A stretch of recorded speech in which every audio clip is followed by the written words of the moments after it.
Heart attack के खतरे को जागरूकता से जवाब देके जान बचा सकते हैं। लेकिन कैसे? अगर आप जानना चाहते हो हार्ट अटैक से बचना है तो ये 3 सवालों के जवाब आपको खुद को देने होंगे। क्या आपकी भोजन की थाली पोषक तत्वों से परिपूर्ण है? क्या आपने कुकिंग ऑयल जो इस्तेमाल किया है, क्या वो सही है? क्या आपका नमक सच में सेहतमंद है? ये 3 सवाल आप खुद से पूछिए और आप खुद को ही जवाब दें। अब नमक के बारे में हम लोग थोड़ा सा जानकारी लेंगे। क्या आपके नमक में सोडियम की सही मात्रा है? और क्या आपके नमक में आयोडीन की भी सही मात्रा है? ये 2 सवाल बहुत इंपॉर्टेंट है। आप ये सवाल अपने आप से पूछिए और इसका जवाब ढूंढिए। मैं आपको जवाब देने की कोशिश करता हूँ। अब नमक में आयोडीन की क्या जरूरत है? नमक में आयोडीन जरूरी है क्योंकि आयोडीन शरीर के लिए एक आवश्यक तत्व है। यह थायराइड हार्मोन बनाने में मदद करता है। अगर आयोडीन की मात्रा डिस्टर्ब, थायराइड हार्मोन की मात्रा डिस्टर्ब और थायराइड डिटेक्ट हो जाता है। तो सबसे इंपॉर्टेंट, आपके नमक में आयोडीन की सही मात्रा है क्या? इसका जवाब ढूंढिए। नमक में आयोडीन मिलाने से घेंगा, मानसिक कमजोरी और थायराइड रोग से बचाव होता है। इसलिए आपके नमक में आयोडीन की मात्रा सही है क्या? ये सोचिए, इसका जवाब ढूंढिए। नमक में सोडियम जरूरी है क्योंकि सोडियम एक आवश्यक खनिज है, आवश्यक मिनरल है। यह आपके शरीर में पानी का संतुलन बनाए रखता है। दूसरा, नसों और मांसपेशियों का कार्य, नर्व सिग्नल भेजने में भी मदद करता है, रक्तचाप को नियंत्रित करता है। सबसे इंपॉर्टेंट पॉइंट, अगर आपके नमक में ज्यादा सोडियम है तो आपको बीपी की शिकायत हो सकती है। तो फिर से मेरा एक सवाल है, क्या आपके नमक में सोडियम की सही मात्रा है? अगर नहीं है तो थोड़ा सोचें।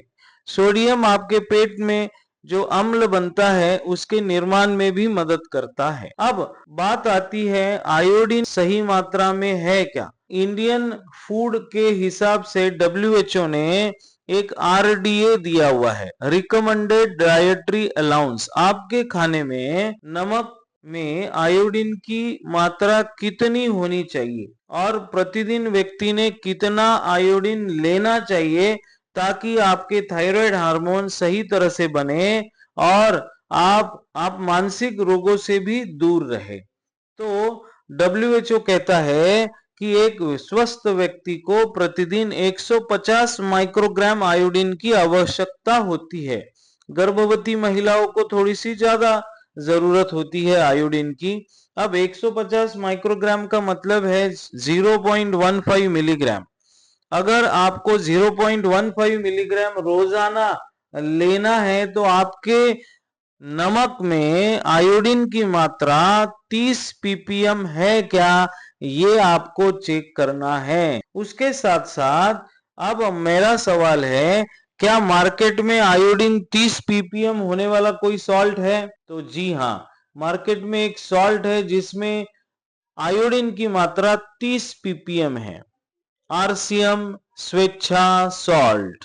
अगर आप ये सॉल्ट इस्तेमाल करते हो तो आप बीपी से दूर हो सकते हो, हार्ट अटैक से बच सकते हो और आप विनर बन सकते हो। अब आता है सवाल, क्या आपके नमक में सोडियम सही मात्रा में है?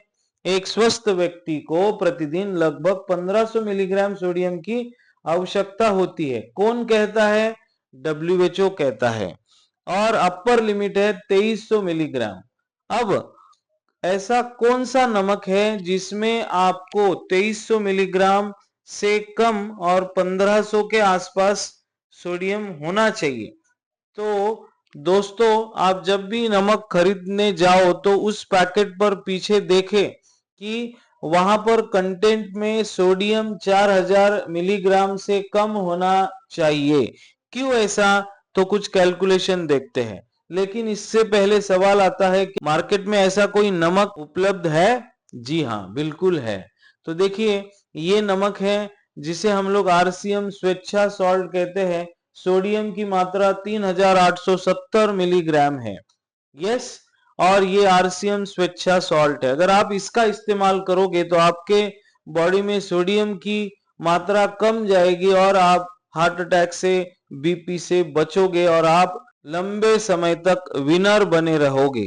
तो एक विनर, एक बिजनेसमैन, एक हेल्दी इंसान के लिए ये जानकारी होना बहुत जरूरी है कि अगर मैं मार्केट का सॉल्ट लेता हूं और मैं आरसीएम का सॉल्ट लेता हूं तो दोनों में मुझे क्या फायदा हो सकता है या कौन सा सॉल्ट मुझे फायदा दे सकता है। तो देखिए, डब्ल्यूएचओ कहता है प्रतिदिन एक व्यक्ति 5 ग्राम से 6 ग्राम सॉल्ट दिन भर में इनटेक करता है। अगर आपके नमक में 3870 मिलीग्राम की मात्रा है पर 100 ग्राम, तो आप दिन भर में 193.5 mg सोडियम इनटेक कर रहे हो। This salt is likely very low salt. अब मार्केट के सॉल्ट में देखिए, यहां पर लिखा हुआ है 38,000 mg, कहाँ 3870 और कहाँ 38,000, ये जमीन आसमान का फर्क है दोस्तों। तो देखिए, अगर आप ये नमक खरीदते हो तो आपके शरीर में कितना सोडियम जा रहा है दिन भर में 1900 mg।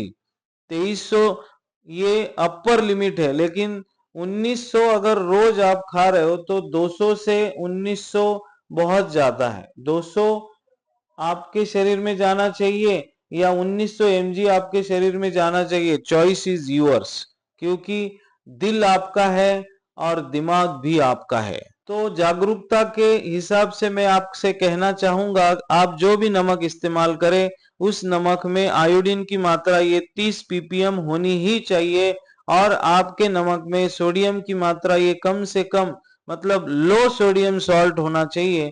तो ये मार्केट में मिलता है क्या, ये कंपैरिजन है दोस्तों। देखिए, अगर आप मार्केट का सॉल्ट लेते हो तो उसकी एमआरपी 29 रुपए है। अगर डी मार्ट या कहीं से आप लेते हो तो डिस्काउंट के रूप में आपको 1-2 रुपए डिस्काउंट मिल जाएगा, बिजनेस वॉल्यूम आपको कुछ नहीं मिलेगा।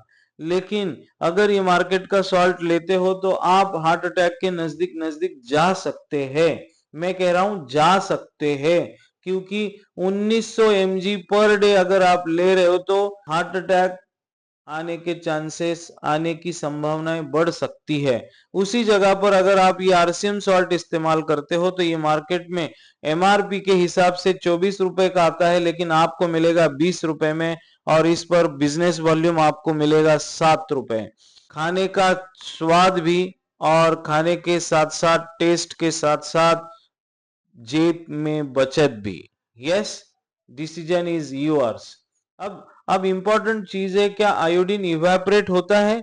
यस, आयोडीन इवेपोरेट होता है अगर आप उसको बहुत ज्यादा गर्म करते हो, cooking at very high temperature for long periods, improper storage, आप उसको सही तरीके से स्टोर नहीं करते हैं, तब भी आयोडीन इवेपोरेट हो सकता है। ओपन कंटेनर्स में आप आयोडीन रख रहे हो तो वो जैसे ही एटमॉस्फेयर के कांटेक्ट में आएगा, मतलब हीट के कांटेक्ट में आएगा तो वो इवेपोरेट हो सकता है। तो दोस्तों, आप अपने नमक को सही तरीके से स्टोर करें और सब्जी में नमक अंत में डालें, इससे सब्जी ज्यादा नहीं पकेगी और आयोडीन भी सुरक्षित रहेगा। हमें हमारे दिल का ख्याल रखना है तो हम लोग लेकर आते हैं रिफाइंड आयोडाइज्ड सॉल्ट, स्वेच्छा salt, RCM salt. Thank you for watching. Bye bye.